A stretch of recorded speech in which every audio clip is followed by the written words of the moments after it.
Personal liberty एक ऐसी basic right है जिसे बिना वजह छीनना इलीगल है। सुप्रीम कोर्ट ने कई बार ये कहा है कि arrest should not be routine, it is a serious invasion of personal liberty. पर सवाल अब ये भी है कि क्या हर अरेस्ट लीगल होती है? जब पुलिस किसी को बिना वारंट दूसरे राज्य से उठा लेती है, सवाल उठते हैं कि क्या प्रोसीजर फॉलो हुआ, क्या लॉ के नॉर्म्स तोड़ दिए गए थे। एक ऐसे ही अरेस्ट ने रिसेंटली पूरे देश को जगा दिया था, the arrest of law student and influencer Sharmishtha Panoli. तो व्यूअर्स, आज हम समझेंगे कि पुलिस कब अरेस्ट कर सकती है बिना वारंट के, सीआरपीसी और बीएनएसएस के क्या प्रोविजंस है और शर्मिष्ठा केस ने क्या लीगल सवाल उठाए थे। आखिर तक जरूर देखिएगा क्योंकि ये वीडियो आपके राइट्स के लिए एक लीगल आर्मर बन सकता है। तो सबसे पहले अरेस्ट क्या होता है? Legal meaning. अरेस्ट का सिंपल मतलब किसी व्यक्ति के मूवमेंट को लीगली रोक देना, यानी लॉफुल कस्टडी। ये पावर पुलिस या मजिस्ट्रेट दोनों के पास होती है, लेकिन मिसयूज से बचने के लिए स्ट्रिक्ट रूल्स बनाए गए हैं। दिसंबर 2023 में सीआरपीसी की जगह भारतीय नागरिक सुरक्षा संहिता आया है,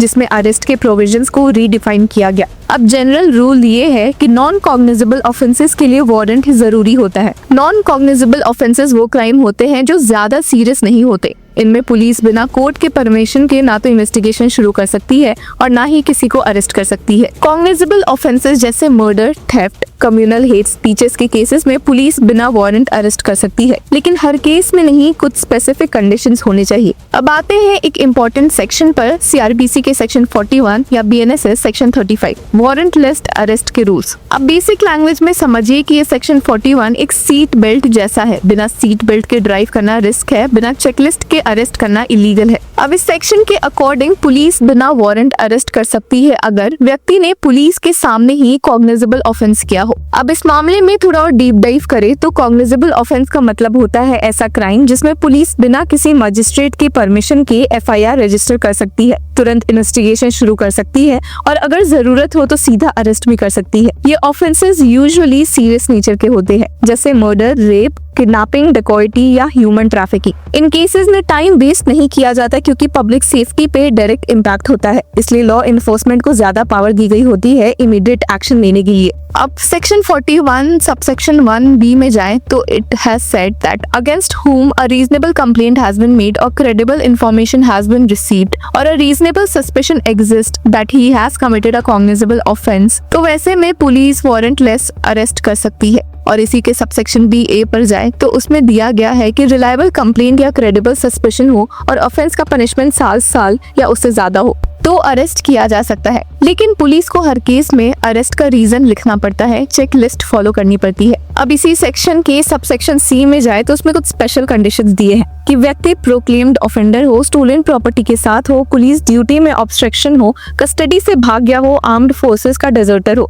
फॉरेन ऑफेंसेस हो या वैलिड रिक्विजिशन हो फ्रॉम अनदर ऑफिस। और अगर अरेस्ट जरूरी ना हो तो 41A नोटिस दिया जाता है जिसमें व्यक्ति को पुलिस या कोर्ट बुलाया जाता है। अब यहाँ पर सुप्रीम कोर्ट के कुछ इंपॉर्टेंट लैंडमार्क जजमेंट्स भी आते हैं। सुप्रीम कोर्ट ने साल 2014 में Anesh Kumar versus state of Bihar case में स्ट्रिक्ट रूल्स दिए थे। पुलिस हर बार अरेस्ट ना करे, स्पेशली अगर ऑफेंस का पनिशमेंट 7 ईयर्स से कम हो। पुलिस को रीजन रिकॉर्ड करना होगा, जैसे कि क्या इन्वेस्टिगेशन डिसरप्ट हो सकता है, विटनेस इन्फ्लुएंस हो सकते हैं या अक्यूज्ड भाग सकता है। मजिस्ट्रेट भी अरेस्ट के बाद पुलिस रिपोर्ट चेक करे और डिसाइड करे कि कस्टडी जरूरी है या नहीं। अब अगर हम शर्मिष्ठा पनोली केस पर आए तो वहाँ पे time line and legal questions important हो जाते हैं। पहला तो है एफआईआर और एलिगेशंस का मुद्दा। 15 मई 2025 को कोलकाता पुलिस ने एफआईआर फाइल की थी। अलेज्ड इंस्टाग्राम वीडियो ने रिलीजियस सेंटिमेंट्स हर्ट किए थे और कम्युनल डिसहार्मनी प्रमोट किया था। शर्मिष्ठा पनोली पर चार्जेस लगे थे section 196 subsection 1A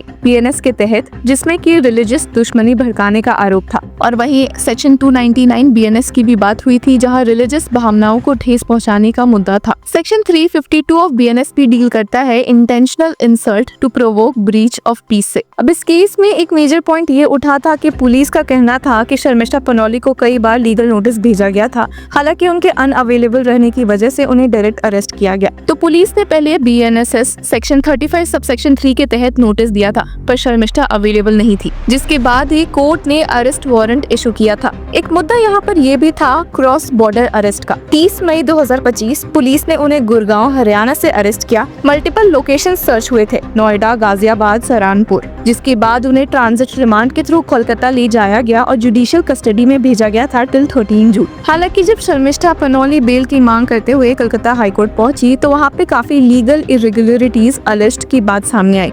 Calcutta high court ने 6 जून को इंटरिम बेल दे दी और कहा कि ये अरेस्ट मैकेनिकल था, आर्टिकल 22 सबसेक्शन 1 का वायलेशन। कोर्ट ने कहा कि कस्टोडियल इंट्रोगेशन जरूरी नहीं थी, गैजेट्स सीज हो चुके हैं तो एविडेंस सिक्योर हो गया है। जिसके बाद हम अगर लीगल एनालिसिस करें तो यहाँ गलतियां कहाँ हूँ। पहला था cross state arrest legality. BNSS section 80 allow करता है क्रॉस स्टेट अरेस्ट, लेकिन प्रॉपर रिक्विजिशन होना चाहिए। कोर्ट ने देखा कि वारंट मैकेनिकली इशू हुआ और जुरिसडिक्शन प्रॉपर्ली कंसिडर नहीं हुआ। नेक्स्ट है Anish Kumar guidelines violation. Video delete हो चुका था तो रिपीट ऑफेंस अनलाइकली था, गैजेट सीज हो गए थे तो टैंपरिंग का चांस नहीं था, कस्टडी की अर्जेंसी भी नहीं थी, पर फिर भी अरेस्ट हुआ। और एक मेजर पॉइंट यहाँ उठा था मजिस्ट्रेट ओवरसाइट मिसिंग। कोर्ट ने देखा कि मजिस्ट्रेट ने भी ब्लाइंडली वारंट साइन किया without evaluating need for arrest. तो व्यूवर्स, यहाँ पर आपकी भी एक रिस्पॉन्सिबिलिटी बनती है कि अरेस्ट के समय क्या जाना बेहद जरूरी है।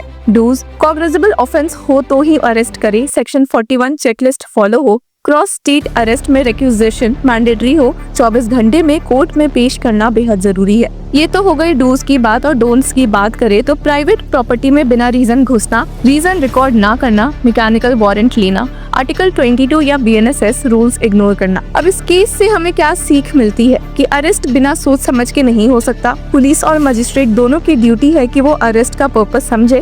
सिटीजन्स को पता होना चाहिए कि अगर आपको बिना रीजन अरेस्ट किया गया है तो आपको बेल और लीगल रेमेडी मिल सकती है। कोर्ट्स एक्टिवली मॉनिटर कर रही है कि पुलिस अब्यूज ना करे। अब पनोली के केस में हमने देखा है कि उन्हें इंटरिम बेल तो मिल गई थी, और इस केस के बाद उनके फादर ने क्या क्लेम किया था, चलिए देखते हैं। Good morning and namaste.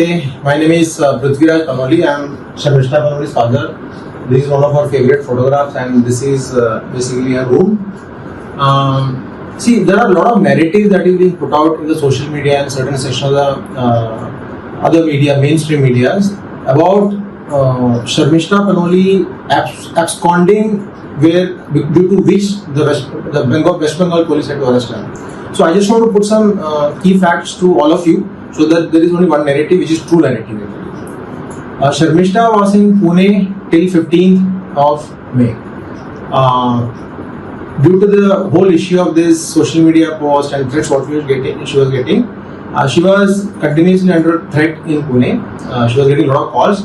So somewhere around 14 midnight, she called me and said that, "Papa, I'm getting a lot of threats. What to do?" So we book a ticket immediately and take the 5 o'clock flight, and 8:30 she is here. This is on 15th. She reaches Calcutta on 15th.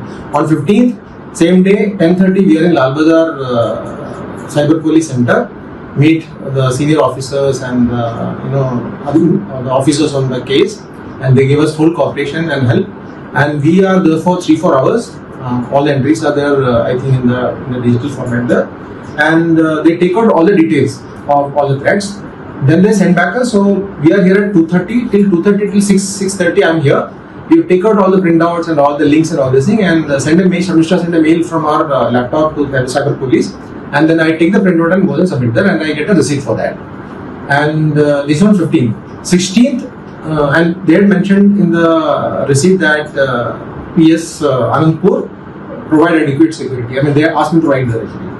So what happened on 16th around afternoon, I go to Anandpur police station. I brief the entire thing to 3 officers in succession.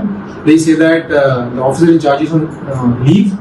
So, and they asked me to file complaint with the cyber police in Anandpur. So then I call up Lal Bazar. They say, don't do that. You already done it. Just tell them you come back.